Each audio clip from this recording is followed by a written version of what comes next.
Hello students, welcome back to HK Physics classes again, and today we are going to discuss about electric field. Okay, let we have two charges. पहला हो गया आपका Q and other one is Q naught with the separation R. Okay, one charge particle cannot interact आपका attraction और repulsion मैंने बता ही दिया था, दोनों आ जाता है. One charge particle cannot interact with other charge particle directly with the separation R. ये डायरेक्टली इसके साथ इंटरेक्ट नहीं करेगा. फिर actually the electrical force between one charge particle with other charge particle is a two-step process. कितना step process है? To step process है. How? Okay, let a charge produces something that is called electric field in the space around it. Okay, एक charge है और उसने कुछ produce किया है, that is called electric field. अपने चारों तरफ कुछ प्रोड्यूस किया है, से स्पेस अराउंड इट उसने कुछ प्रोड्यूस कर लिया, that is called electric field. ठीक है, and that electrical field exerts electrical force on other charged particle which is placed in its space. तो ये चार्ज हो गया आपका, इसने अपने चारों तरफ कुछ प्रोड्यूस किया है जिसे हम इलेक्ट्रिक फील्ड बोल रहे हैं.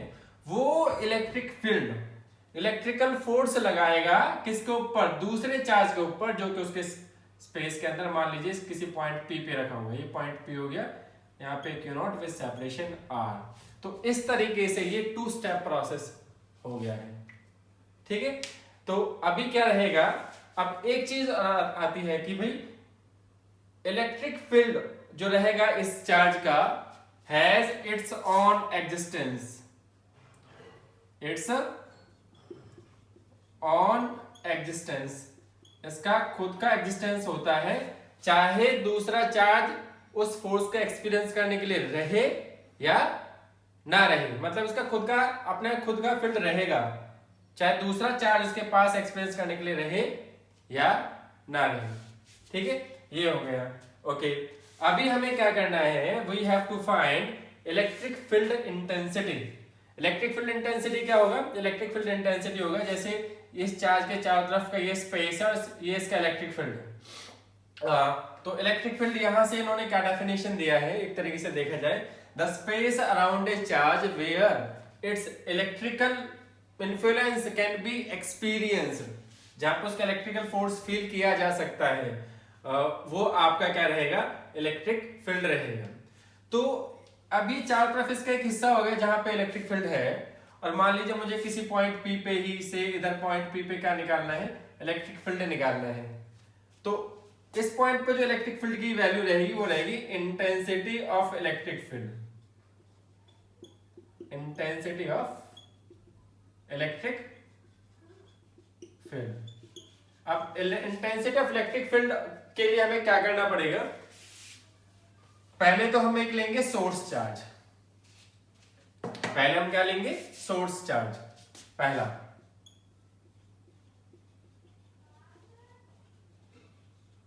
Source charge. सोर्स चार्ज क्या रहेगा? वो चार्ज रहेगा आपका जो अपने चारों तरफ एक इलेक्ट्रिक फील्ड जनरेट करेगा, प्रोड्यूस करेगा, और उसमें किसी भी पॉइंट पर जाके हमें उसकी intensity of electric field find out करनी है, वो आपका सोर्स चार्ज रहेगा. फिर इसके फील्ड में हम लेके आते हैं एक test charge.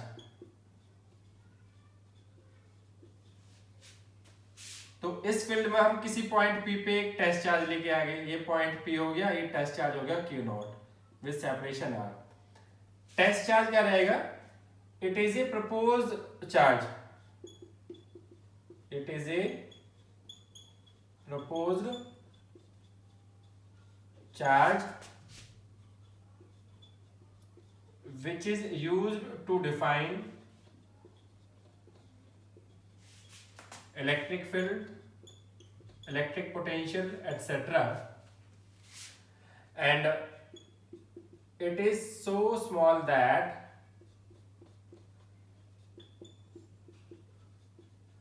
it doesn't affect the original configuration of source charge. ठीक है, ये एक प्रपोज चार्ज है जिसके हेल्प से हम इलेक्ट्रिक फील्ड, इलेक्ट्रिक पोटेंशियल ऐसी फिजिकल क्वांटिटीज को डिफाइन करते हैं। और इतना छोटा होता है, इतना स्मॉल होता है कि जो क्यू का यानी सोर्स चार्ज का ओरिजिनल कॉन्फ़िगरेशन है, पोजीशन है, या फिर इस पे जो चार्ज का डिस्ट्रीब्यूशन है उसको अफेक्ट नहीं करता है। ठीक है, तो अब इलेक्ट्रिक फील्ड इंटेंसिटी क्या होगी? अब ये इसका जो इलेक्ट्रिक फील्ड है इसके ऊपर क्या लगाएगा? इलेक्ट्रिकल फोर्स लगाएगा। तो आपका इलेक्ट्रिक फील्ड इंटेंसिटी क्या हो गया? Force per unit test charge, ये हो गया। अब इसमें भी एक प्रॉब्लम है, by using this equation we can not get actual electric field. क्यों? क्या इशू हो सकता है? क्या इशू हो सकता है कि से हमारे पास ये एक ऑब्जेक्ट है और इस पे प्लस का क्यू है, ठीक है, इसका सेंटर हो गया और इसका फील्ड हो गया ये पूरा ऐसे, और इस पे डिस्टेंस आर, पॉइंट पी पे हमने चार्ज ले लिया क्यू नॉट, तो ये फील्ड निकालेगा, निकाल दिया। लेकिन अगर हम इसको लेकिन इसमें क्या इशू हो सकता है? एक तो हो गया आर, अब जैसे ही ये वाला चार्ज आप लेके आएंगे, ये भी प्लस का, ये प्लस का क्या करेगा? रिपेल करेगा, तो इसका जो प्लस का चार्ज हो पीछे की तरफ चला जाएगा, पीछे की तरफ चला गया। अब जो पॉजिटिव चार्ज की वजह से जो सेंटर आया था, बीच में आया था, अब ये पॉजिटिव चार्ज का सेंटर आपका यहां शिफ्ट हो गया है, तो अब डिस्टेंस आपकी यहां से ली जाएगी, होगी आर प्राइम, आर प्राइम हो गई। तो पहले डिस्टेंस आर पे निकाल रहे थे आप इलेक्ट्रिक फील्ड, अब डिस्टेंस किस पे निकलेगा? आर प्राइम की वजह से निकलेगा। तो इलेक्ट्रिक फील्ड आपका वो नहीं मिलेगा जो हमें आर डिस्टेंस पे चाहिए था। तो इसके लिए हम क्या करेंगे? हम कंडीशन पुट कर देंगे, क्या? इलेक्ट्रिक फील्ड लिमिट लगा दीजिए, टेस्ट चार्ज को स्मॉल कर दीजिए, इतना स्मॉल कर दीजिए कि वो ओरिजिनल कॉन्फ़िगरेशन को अफेक्ट ना कर पाए। तो ये हो गया आपका proper formula electric field intensity का। इसे जनरली हम इलेक्ट्रिक फील्ड भी बोल देते हैं, इलेक्ट्रिक फील्ड इंटेंसिटी। ओके, अब इसके बाद हम निकालेंगे electric field due to a point charge.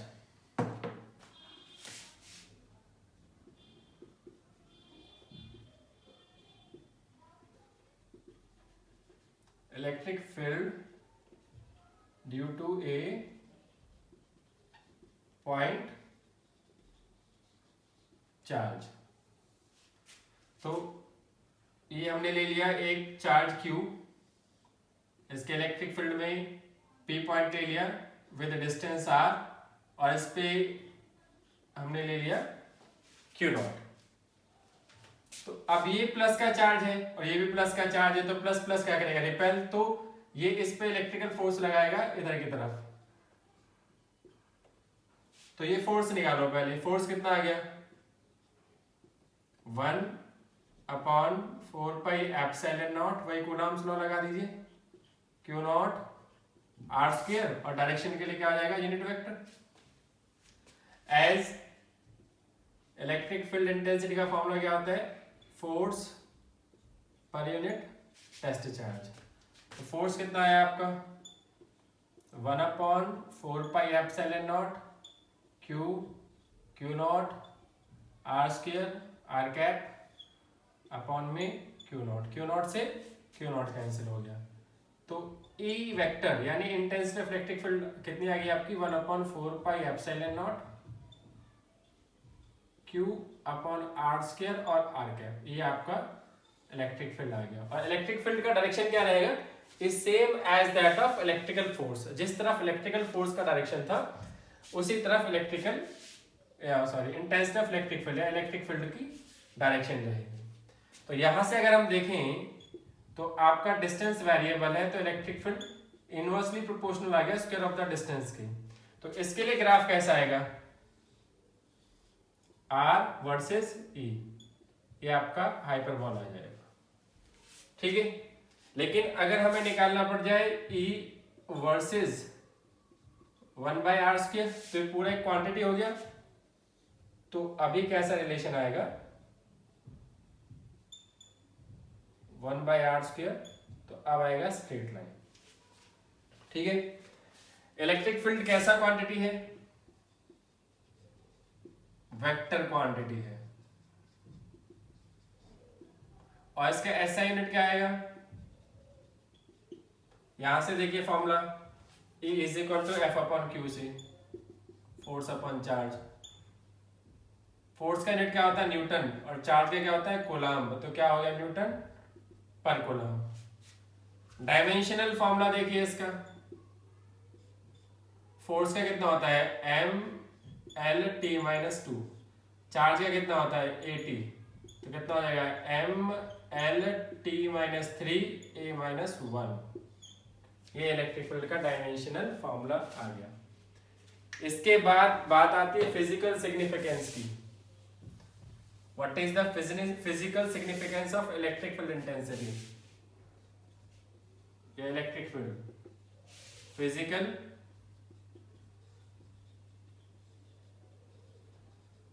Significance of electric field intensity या फिर इलेक्ट्रिक फील्ड। एक्चुअली प्रॉब्लम क्या है कि मान लीजिए जैसे ये क्यू चार्ज है आपका, और ये इसके चारों तरफ का स्पेस हो गया जहां पे इसका इलेक्ट्रिक फील्ड है। अगर मैं इस पॉइंट से ये r डिस्टेंस पे निकालूं इलेक्ट्रिक फील्ड, तो से E1 आ गया r1 पे।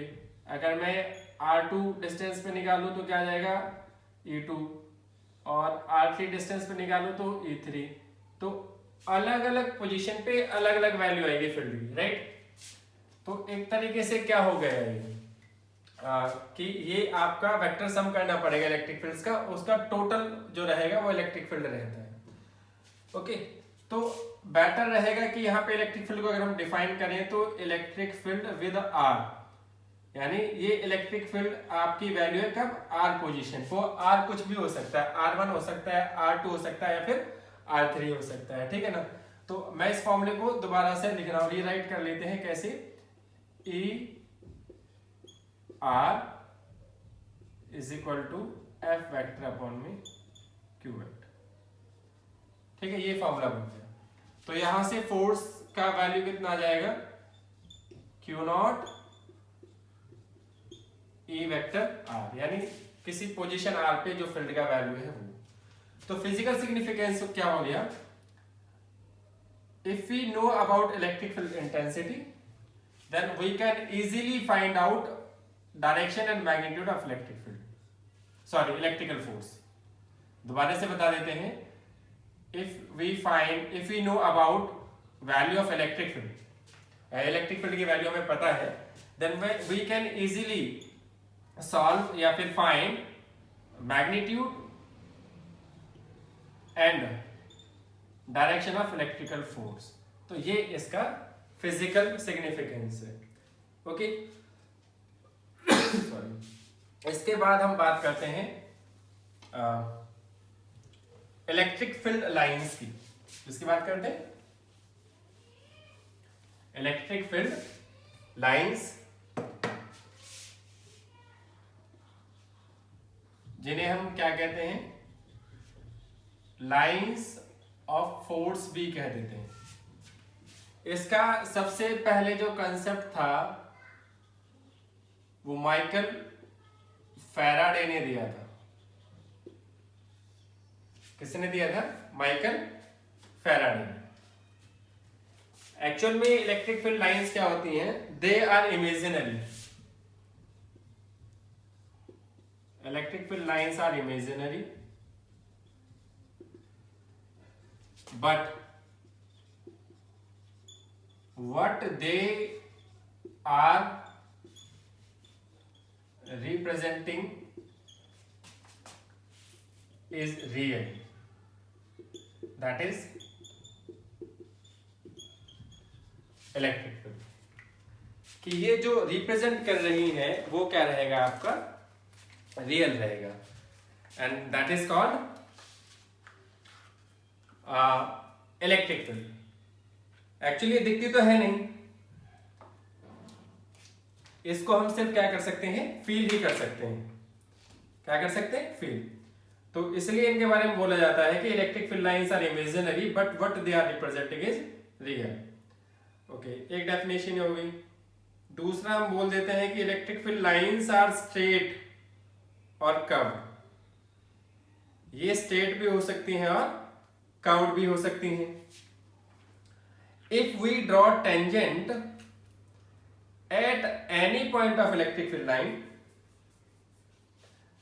if we draw tangent at any point of electric field line, then what happen, जैसे ये एक स्ट्रेट लाइन हो गई, ये भी इलेक्ट्रिक फील्ड लाइन हो सकती है, ये कर्व लाइन हो गई, ये भी आपकी क्या हो सकती है, इलेक्ट्रिक फील्ड लाइन। अब मान लीजिए मैंने इस पॉइंट पर टेंजेंट ड्रॉ किया, टेंजेंट ड्रॉ करेंगे तो इस पॉइंट पर हमें क्या मिल जाएगा, then we have the direction of electric field at that particular point। ठीक है, अब स्ट्रेट लाइन पे तो कहीं पे भी टेंजेंट ड्रॉ कर दो तो इसी के ऊपर आने वाला है। एक आपका ये हो गया। दूसरा, they originate from positive charge and terminates at negative charge. ये पॉजिटिव चार्ज से ओरिजिनेट होती हैं और नेगेटिव चार्ज पर ये खत्म हो जाती हैं। तो इसमें इसको थोड़ा सा एलाबोरेट करके देख लीजिए कैसे। 4 पॉइंट चार्ज, 4 पॉइंट चार्ज। पहला, फर्स्ट, Q ग्रेटर देन 0। इसका क्या मतलब रहेगा, Q कैसा है, पॉजिटिव है। तो इसके लिए इलेक्ट्रिक फील्ड लाइन ड्रॉ करनी है तो कैसे आएगी, प्लस ही हो गया।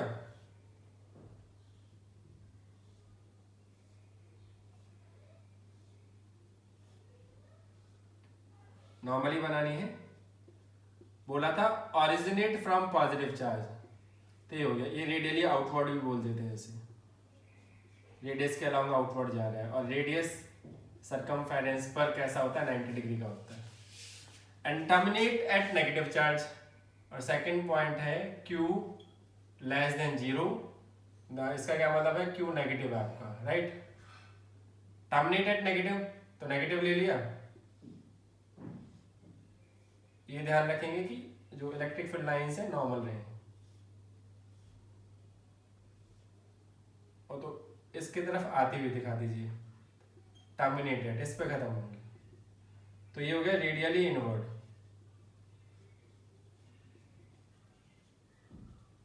ये क्या हो गया, रेडियली इनवर्ड। तो पॉजिटिव चार्ज से स्टार्ट होती है, नेगेटिव चार्ज पे खत्म हो जाती है। ओके, अब हम बात करते हैं इलेक्ट्रिक डाइपोल के लिए। इलेक्ट्रिक डाइपोल या फिर कहें a pair of unlike charges, that is Q1 Q2 less than 0। एक प्लस का एक माइनस का, प्लस माइनस माइनस तो लेस देन 0। तो इससे ये प्लस का हो गया और ये माइनस का हो गया। तो इलेक्ट्रिक फील्ड लाइंस का पैटर्न ही रहेगा और आपको नॉर्मली ही फॉलो कराना है, ये ध्यान रखिएगा।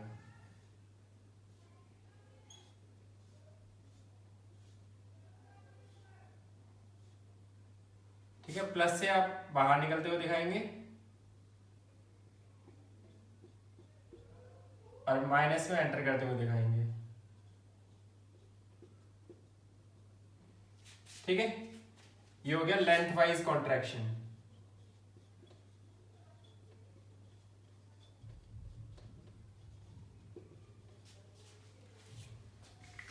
starts from positive charge and terminates with negative charge and do not form closed loops। Close loop नहीं बनाना। देखो प्लस से जाके माइनस पे वापस तो नहीं आ रहा ना, तो ये क्लोज लूप भी नहीं बनाता। ओके, ये बात हो गई। इसके बाद अगर ऐसा ही पेयर हम ले लें अनलाइक चार्जेस के लिए तो क्या सीन रहेगा।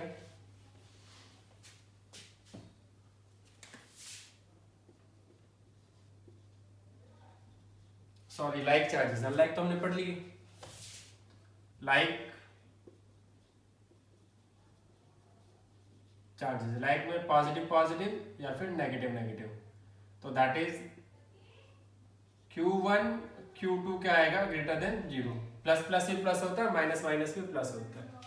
तो से Q1 यहाँ पे ले लिया प्लस का, इसको Q1 यहाँ पे हम केस ले रहे हैं Q1 is equal to Q2। Okay, ये हो जाएगा Q1 और ये हो जाएगा Q2। तो ये दोनों बराबर हैं, तो बिल्कुल मिड में लाइन ले लीजिए, तो ये रिपेल करेगा एक दूसरे को। ये इलेक्ट्रिक फील्ड लाइंस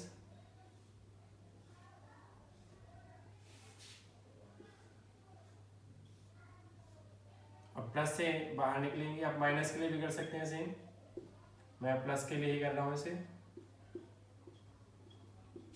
ये आपका नल पॉइंट रहेगा, यहाँ पर इलेक्ट्रिक फील्ड इंटेंसिटी कितनी रहेगी, 0। ये केस कब है, जब दोनों चार्जेस बराबर हैं। और इसे, ये जो इस तरीके से प्रेशर लग रहा है, इसे कहा जाता है लेटरल प्रेशर। ठीक है, अब ये बराबर है। What happens if Q1 is greater than Q2, या फिर इसका उल्टा ले लें, Q1 ग्रेटर देन Q2। अब Q1 ये हो गया, Q2 ये हो गया। तो अभी इसका मैग्नीट्यूड ज्यादा है तो ये ज्यादा प्रेशर लगाएगा, तो नल पॉइंट आपका वीकर चार्ज की तरफ शिफ्ट हो जाएगा। नल पॉइंट क्या था, वह electric field intensity 0 will shift towards weaker charge. जिस चार्ज का वैल्यू कम रहेगा, मैग्नीट्यूड कम रहेगा, उसकी तरफ वो चला जाएगा। ये नल पॉइंट एन प्राइम। और इसमें भी आप रेडियली आउटवर्ड दिखाएंगे।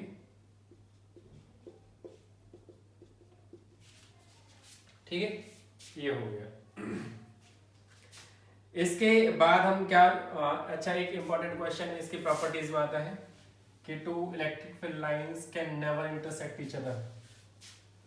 To electric field lines can never intersect each other.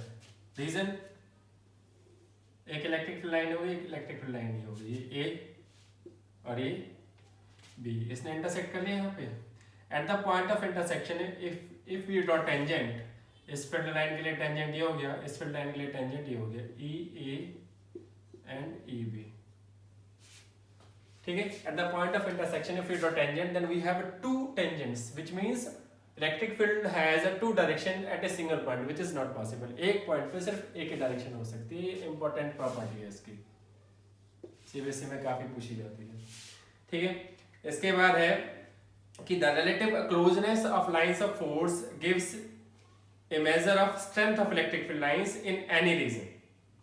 ठीक है भाई, रिलेटिव ऑफ क्लोजनेस, मान लीजिए जैसे ये एक हमने,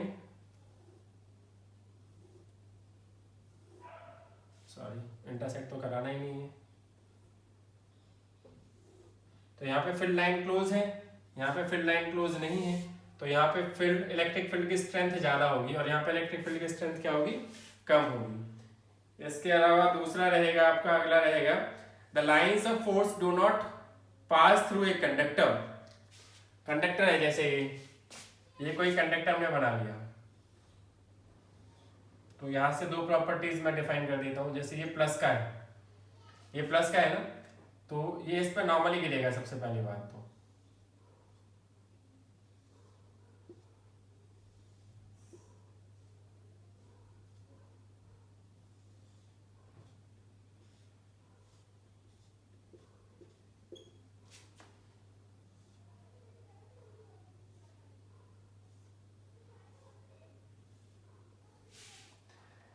इस पे माइनस इधर आ जाएगा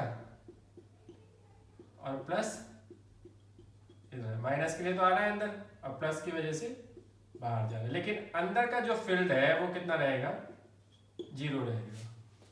और एक और प्रॉपर्टी क्या है इसके लिए कि जो आपका the lines of force are always normal to the surface of conductor on which the charges are in equilibrium, charges equilibrium में है, बैलेंस है, तो ये हमेशा क्या रहेगा 90 डिग्री रहेगा, क्या रहेगा 90 डिग्री रहेगा। ठीक है, तो ये आपकी बेसिक प्रॉपर्टीज हो गई हैं, इलेक्ट्रिक फील्ड हो गया है। इसके बाद हम इलेक्ट्रिक फील्ड के ऊपर बेस्ड बाकी के टॉपिक्स अगले लेक्चर्स में डिस्कस करेंगे। I hope you like the basic concept of electric field and electric field lines. If you guys have any kind of doubt, you can comment down and ask. और channel को जो new है, channel के लिए जिन्होंने पहली बार video देखा है या फिर देख रहे हैं लेकिन लाइक एंड सब्सक्राइब नहीं कर रहे हैं, please do like and subscribe and press the icon of the bell. Thank you for watching.